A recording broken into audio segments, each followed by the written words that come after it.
తెలంగాణల చివరి ఊరు అన్నట్టు ఇది ఆంధ్ర బార్డర్. ఇది రాష్ట్రం వచ్చినాక రెండు ముక్కలైన తర్వాత ఇప్పుడు అది పరాయి రాష్ట్రం అయిపోయింది. ఇది తెలంగాణ ప్రత్యేక రాష్ట్రంగా ఇప్పుడు మనం ఇక్కడ రాష్ట్రం ఈరోజు నీళ్లు నిధులు నియామకాలతో ఏర్పడ్డ తెలంగాణ ఏ విధంగా ఉందో మొన్నటిదాకా చూసినాం. ఇప్పుడు అధికారాన్ని కూడా మార్చుకున్నాం.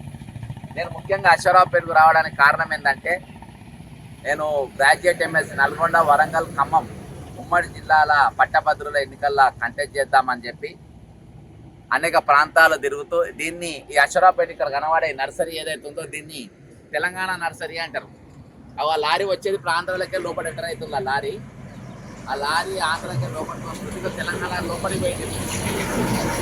తెలంగాణ లోపలికి వస్తుంది. ఆ ప్రచారం చేస్తూ ఇక్కడికి హైదరాబాద్కి వెళ్ళి ఇక్కడికి 311 కిలోమీటర్లు,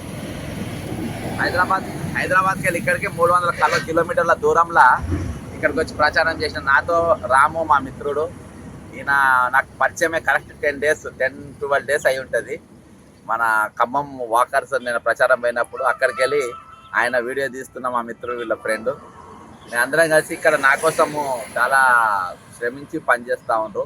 నా కోసం అని కాదు, తెలంగాణలో ఒక ప్రశ్నించే గొంతు బతుకుండాలనే ఉద్దేశంతో తెలంగాణలో జరుగుతున్నటువంటి అధికార మార్పిడి అయిన తర్వాత కూడా ఏది కూడా అంత మార్పు వస్తుండేవు. మార్పు జరగాల్సిన అవసరం ఉందని చెప్పేసి ఒక గొంతు కౌన్సిల్లో ఉండాలని చెప్పి ఈరోజు మిత్రుడు ఎటువంటి అన్కండిషనల్ సపోర్ట్ చేస్తున్నాను. నాతో సుమన్ ఇంకా వేరే ఫ్రెండ్స్ కూడా వచ్చిండ్రు, చాలామంది వాళ్ళు లోపల ఉన్నారు. కాబట్టి నేను చెప్పేది ఏంటంటే, రేపు వచ్చే రోజుల్లో నాకు మద్దతు తెలపాలి పూర్తి స్థాయిలో.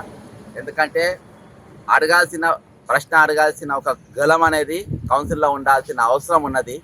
అది చాలామంది వరకు ఇప్పటికే చాలామంది మరి దాన్ని గుర్తించి ఓట్లు కూడా నమోదు చేసుకుంటారు. మీరు మాన్యువల్గా ఆన్లైన్ అయిపోయింది, మాన్యువల్గా మీరు అప్లై చేసుకోవాలంటే ఎంఆర్ఓ ఆఫీస్లో మార్చి 14 వరకు కూడా మీరు అప్లికేషన్ ఇవ్వచ్చు అని సందర్భంగా తెలియజేసుకుంటున్నా. మరొకసారి తెలంగాణ ప్రజలందరికీ కూడా శుభాభివందనాలు తెలియజేసుకుంటున్నా. మరి ఒక బార్డర్లో నాకు ఇక్కడ మీ దృష్టికి తీసుకురావాలనిపించింది. మన రాష్ట్రము రెండు ముక్కలైనప్పుడు ఎక్కడ ఎట్లున్నది అనేది నాకు చాలా పొద్దున్నే లేచి బయటకు వచ్చినప్పుడు నాకు ఈ వీడియో చేయాలి.